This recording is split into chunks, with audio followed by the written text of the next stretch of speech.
Welcome back to PF education Telugu. ఈ వీడియోలో EPF బ్యాలెన్స్ని ఏ విధంగా చెక్ చేసుకోవాలో తెలుసుకుందాం. వీడియోకి లైక్ చేయండి, అలానే సబ్స్క్రైబ్ చేయండి. మీలో ఎవరికైనా పిఎఫ్ విత్డ్రాల్ కావాలి అంటే నాకు వాట్సాప్ నెంబర్కి మెసేజ్ చేయవచ్చు. మనం పిఎఫ్ బ్యాలెన్స్ చెక్ చేయాలంటే ముందుగా మీ యొక్క ఈపీఎఫ్ అకౌంట్ని యాక్టివ్లో పెట్టుకోవాలి, అలానే పాస్వర్డ్ని క్రియేట్ చేసుకొని ఉండాలి. అప్పుడే మనము పిఎఫ్ బ్యాలెన్స్, పెన్షన్ బ్యాలెన్స్ని మనం చెక్ చేసుకోగలుగుతాం. దానికోసం మనము ఈపీఎఫ్ మెంబర్ పాస్బుక్ వెబ్సైట్ ఈ విధంగా ఉంటుంది. ఇక్కడ మనం ఇది ఓపెన్ చేయాలి. ఓపెన్ చేసిన తర్వాత ఇక్కడ మనకు యూఏఎన్ నెంబర్ అడుగుతుంది, తర్వాత ఇక్కడ పాస్వర్డ్ అడుగుతుంది. ఎంటర్ చేసి మనము క్లెయిమ్ యొక్క status, pension balance, total PF amount ఎంత ఉంది లాంటి పూర్తి ఇన్ఫర్మేషన్ ఇక్కడ నుంచి మనం తెలుసుకోవచ్చు. ఇప్పుడు పిఎఫ్ అకౌంట్లోకి లాగిన్ అవ్వడం జరిగింది. తర్వాత ఇలా ఓపెన్ అవుతుందండి. ఇక్కడ మనకు టోటల్ పిఎఫ్ అమౌంట్ ఎంత ఉందనేది ఇక్కడ మనకు కనిపిస్తుంది.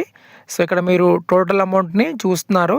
సో వీరికి 6,02,000 చేంజ్ అయితే అమౌంట్ ఇక్కడ కనిపిస్తుంది. అంటే సుమారుగా 6,02,000 రూపాయల అమౌంట్ అనేది ఇక్కడ వీరికి అమౌంట్ అనేది కనిపిస్తుంది. ఇప్పుడు వీరు ఎన్ని కంపెనీస్లో డ్యూటీ చేశారు, ఏ కంపెనీలో ఎంత అమౌంట్ ఉంది అనేది కూడా మనం తెలుసుకోవాలి. ఇప్పుడు కొంచెం కిందకి స్క్రోల్ డౌన్ చేస్తే మీకు చూపిస్తాను. ఇప్పుడు ఈపీఎఫ్ మెంబర్ వైజ్ బ్యాలెన్స్ అనేది కనిపిస్తుంది. పిఎఫ్ మెంబర్ ఎన్ని కంపెనీస్లో డ్యూటీ చేశారు, ఏ కంపెనీలో ఎంత అమౌంట్ ఉందని కనిపిస్తుంది. ఇక్కడ మనం చూసినట్లయితే ప్రజెంట్ కంపెనీలో మనకు 6 lakhs అమౌంట్ కనిపిస్తున్నాయి. తర్వాత సెకండ్ కంపెనీ, థర్డ్ కంపెనీలో 0 అమౌంట్ అయితే ఉంది. ఎందుకంటే ఇది క్లెయిమ్ చేసుకున్నారు కాబట్టి ఇక్కడ అమౌంట్ అనేది మనకి ఏమీ చూపించడం లేదు. సో ఈ విధంగా టోటల్ పిఎఫ్ అమౌంట్ని మనం చెక్ చేసుకోవచ్చు. అలానే మనకు పిఎఫ్ అమౌంట్తో పాటు పెన్షన్ అమౌంట్ కూడా ఉంటుంది, అది కూడా మీకు చూపిస్తాను. ఇప్పుడు మనకు పిఎఫ్ పాస్బుక్ ఓపెన్ చేసిన తర్వాత కాంట్రిబ్యూషన్స్లో వెళ్ళి మనం చూడవచ్చు. ఇక్కడ మనకు లాస్ట్ కాలం కనిపిస్తుంది కదా, ఇది పెన్షన్ అమౌంట్. వీరికి ప్రజెంట్ కంపెనీలో ఉన్నటువంటి పెన్షన్ అమౌంట్ 94,000 పెన్షన్ అమౌంట్ ఉంది. సో ఇప్పుడు కొందరు అడుగుతున్నారు ఇంట్రెస్ట్ అమౌంట్ చూపించండి అని. సో ఇంట్రెస్ట్ అమౌంట్ మనం ఈ విధంగా చూడవచ్చు. ఇక్కడ మనం ఇయర్ పైన అయితే క్లిక్ చేసుకోవాలి.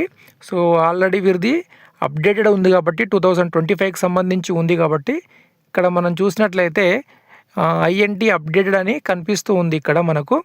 సో దీనిపైన క్లిక్ చేసి సో ఈ రోలో మనం చూసినట్లయితే మనకు ఎంత ఇంట్రెస్ట్ వచ్చింది అనేది కనిపిస్తుంది. ఇక్కడ వీరికి ఎంప్లాయీ షేర్లోన 3,071 రూపీస్ వచ్చింది. ఎంప్లాయర్ షేర్లో అమౌంట్ ఎక్కువగా రావడం జరిగింది. 42,371 రూపీస్ ఇంట్రెస్ట్ వడ్డీ అనేది రావడం జరిగింది. 43,000 వడ్డీగా రావడం జరిగింది. ఎవ్రీ ఇయర్ మనకు మార్చి 31 తర్వాత వడ్డీ అనేది వేస్తారు. సో ఇదండి update. PF account balance check చేసుకోవడము, అలానే పెన్షన్ అమౌంట్, అలానే ఇంట్రెస్ట్ ఎలా చెక్ చేసుకోవాలనేది. వీడియోకి లైక్ చేయండి. మీలో ఎవరికైనా పిఎఫ్ విత్డ్రాల్ కావాలి అంటే నాకు వాట్సాప్ నెంబర్కి మెసేజ్ చేయండి. ధన్యవాదాలు.